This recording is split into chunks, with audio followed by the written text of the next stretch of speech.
Hi everyone, it's Cheryl Millett, live at 5, Mondays on Facebook. I am going to talk a few things today, and maybe not in the order I put it up.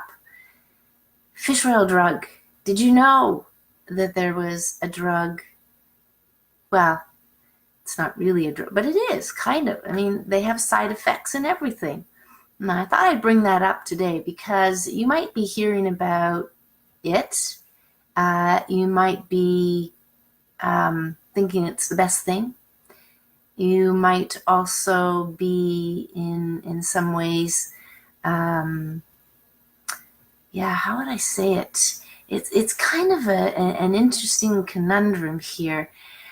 We have businesses, wanting to take advantage of the wonderful, let's say, the world of omegas as we know them to be fish oils.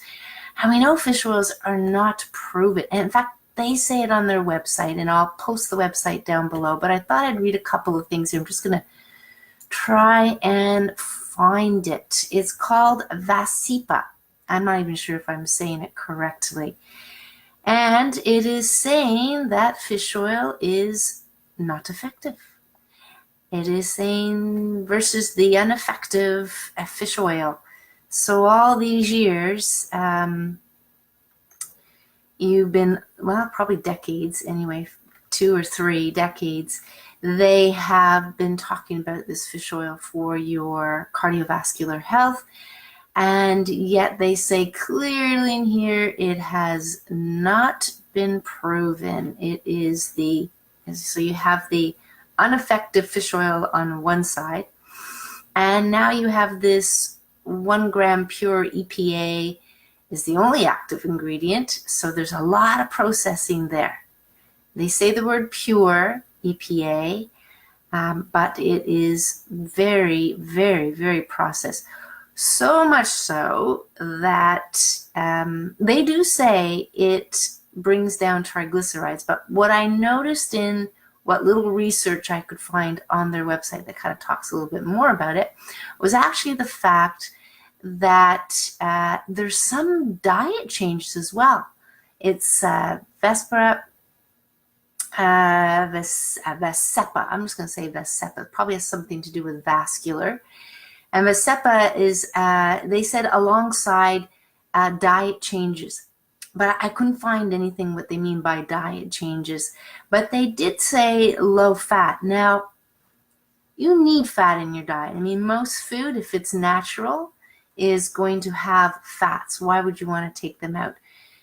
That we need some fat. We need fatty acids to produce energy. This is, not to get technical here, but that whole metabolism, that word you might be familiar with, is really apparently using fatty acids that are only found in fat and oils. So what are they trying to do? Cholesterol is so healthy for the brain and very, from all my research, important in conversion of the sun rays, certain sun rays, to make a vitamin D, the active form of vitamin D.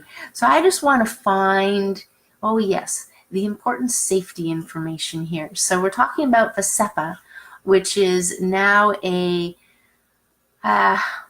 not all of the fish oil, but it's considered an omega-3 drug, so it has its DIN number. Now the reason it came up, just to kind of talk a little bit, is my husband noticed a stock. So he's into the stock market. I still call it gambling, even though I, understand hedging and did risk management. But he mentioned, he goes, this stock jumped up 300% just recently. And he says, you'll find it interesting. It's about this omega-3, and it is a drug, and they have. So we're just going to read a little bit here. Vasepa is a prescription medicine used along with low-fat and low cholesterol diet to lower high levels of triglycerides, fats in adults. And I'm not saying high triglycerides aren't crazy bad. I mean, that's true, but we're not going to change your diet in the sense of low fat for that one. If it is known or not known if Vasepa changes your risk of having inflammation in your pancreas, It is not known if Vascepa prevents you from having heart attack and stroke, which when we think of vascular, that's what you kind of want. We're just talking triglycerides here. It is not known if it is safe for children. Most children probably aren't going to be taking it anyway. But important safety information: who should not take Vascepa? Do not take Vascepa if you were allergic to icosapent, ethyl, or any of the ingredients in Vascepa, but I couldn't find where they listed the ingredients. What are possible side effects? So they're not sure how it would respond for people who are actually allergic to fish. They're not sure, but they do say if you have liver problems and taking Vascepa, your doctor should do blood tests during the treatment. They're calling it treatment here. But the most common side effect of Vascepa is joint pain. So versus the placebo group, there were, I think they went 1% in the control group, and the ones taking the Vascepa had, I think, 2.3% joint pain. It's not significant, but it does tell you perhaps that there might be some joint pain. And I wonder why. Why would there be joint pain? And so talk to your doctor about the side effects. So they say, like all drugs, there may be serious side effects, and you should call them in, and they do give you a number here. Anyway, I don't know too much more about it other than that, but I can tell you that years ago, or several years ago, when I started first talking about the seal oil to groups, a doctor or even the biochemist had actually said that there is a fish oil drug coming out, that it was, may also have a drug for vitamin D, if you didn't know that already. It's 10,000 international units, and they have their drug identification number, but there's that. So they're just saying pure power, proven to work, all these big marketing words. It's a prescription, but they talk about, they still keep mentioning fish oil as the non-effective fish oil, so don't take the fish oil. And I've already talked about that, right? We've talked enough about fish oils over the time to know that they're just not effective. So I'm going to, I know I see 3 comments here, probably just hellos or whatever. Oh, hello everybody. Oh, that's how it works. Anyway, I was on a different screen, but I can see everybody. Welcome. The other thing I wanted to talk about today, so that's your fish oil drug. The other thing that I wanted to talk about, I'm just going to bring it up here, is actually coconut oil. So I don't know if anybody here has seen the article out of Harvard. Somebody just said that coconut oil is poison. And, well, that's quite a strong statement, I would say, when coconut oil has been consumed by certain cultures for many, many years. And maybe they're tapping into the refined coconut oil. I don't know. I didn't get to read, and oftentimes they don't have access to the links to the actual research, and I can't. Anyway, as a doctor, I could, but I can't. So from what little information I gathered from a doctor is saying that it's poison. Now, what I will say is if it is refined coconut oil, I've tasted cold pressed coconut oil that's gone rancid. You don't want to be consuming any fat. That would even include olive oils too. Olive oils can go rancid and be problematic for the system.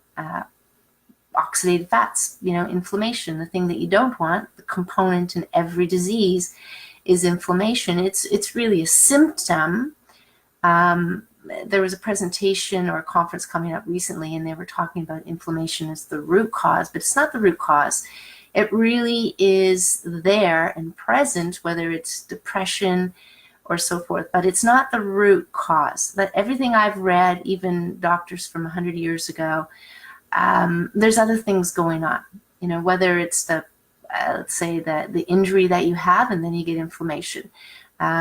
It's the infection that you get, and then you get inflammation. What other ones? You get a lot of toxicity or poison, or then you get the inflammation. So it's really very much a symptom. So when it comes to coconut oil, you be the judge on that. But I would say if it tastes rancid, then you don't want to consume it. So quite often, what do people do with oils? They swallow them in a capsule. So how are you going to tell if it's oxidated if you swallow it in a capsule? How are you going to tell it's oxidated if you just high heat it, cook it, put it in amongst foods? So what I would suggest to everybody out there is that you actually take a little bit of the oil on a spoon and taste it. And if it doesn't taste good, now we're talking coconut oil, but also olive oil, and you can think of butter that way, but typically you're going to see some fat green, fuzzy green stuff on your butter anyway. But that would be for any oil. And just kind of test it. But again, when it comes to coconut oil, not coconut oil, canola oil, or these highly refined vegetable oils that are just about in so many foods, that you want to avoid. Now that's it's a process that takes over time, but that's the kind of oil that you just want to not buy anymore. It's up to you whether you want to throw it out. But the other thing is to avoid the foods that have it, be it pasta sauce, crackers, cereals, those kind of things.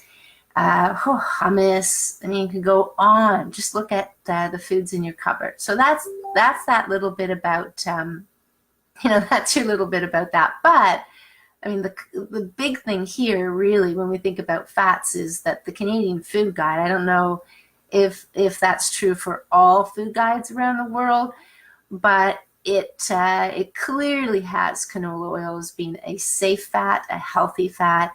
And when anybody's having a heart attack, that's the first thing they kind of tell people is, get rid of your butter, get rid of the other thing, just use canola oil, heart healthy canola oil. And I'm here to tell you, no, you definitely do not want to use those refined oils.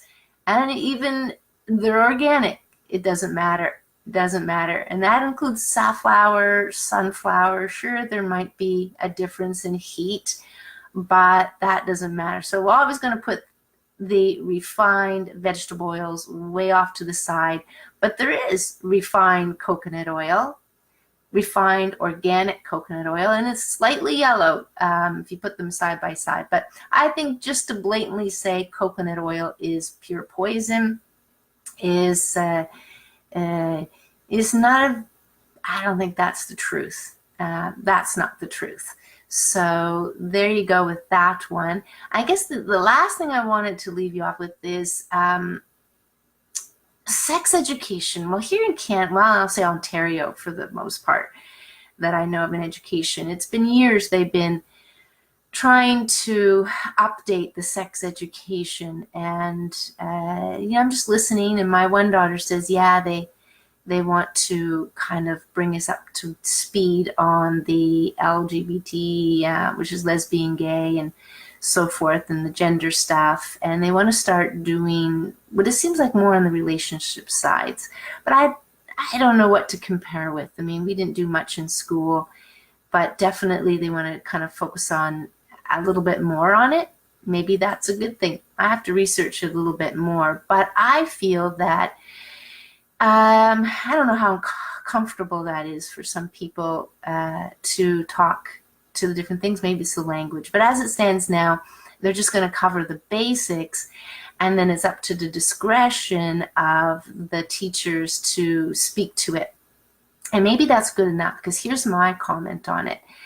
The basics are the basics. Will that ever change, really? And maybe it is focusing on the basics. I don't know. I mean, how complicated do we want to make it?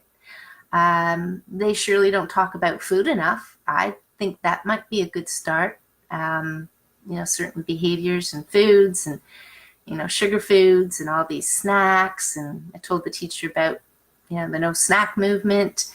He appreciated the information. But yeah, so sex education. Yeah, does it fall just on the school system? Should should we bring it up a little bit? I don't know. When I was growing up, it seemed like we tended to learn things. But just people talk, kids talk, and maybe that's okay. Maybe we don't have to actually control all the information that we feel they need to get. Maybe just enough, whatever that is. So that's it for today for Live at 5. Again, yeah, just talking about the fish oil drug that they're coming out with. They say fish oil is not effective, but now they want to call it a drug and it's only EPA, and that's going to be more effective. Meanwhile, they actually, according to the comment, they actually changed the diet as well. Yeah, more on fish oils. I'm going to do live at 8 this Wednesday night, I'll talk a little bit more about that and fish oil. So I'll put the link below. And then also, talking about the sex education would be another thing, and the coconut oil and healthy fats. And then lastly, I was thinking, why don't we do, we have these different parades, but why don't we have We Are the World parade? I know I'm not going to do it, but maybe somebody else there will do it.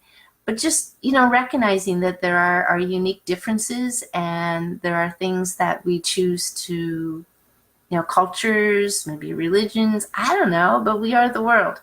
There you go. We Are the World. It's a great song. That was a wonderful song. Why not a parade? So we actually can celebrate all the differences and kind of come together. So that's it. That's all. Welcome and thank you for coming. And I'll look forward to next Monday. I don't know if there's, hello Annette, hello Michelle. I don't know if there's any questions because there's a few people that are on here. I don't see any, but anyway, always welcome to post questions or just listen if that's what you want to do, or connect afterwards. That's okay. So have a wonderful evening, everyone. We will look forward to connecting again next week, if not sooner. For your better health, that's information. Take care. Have a wonderful evening.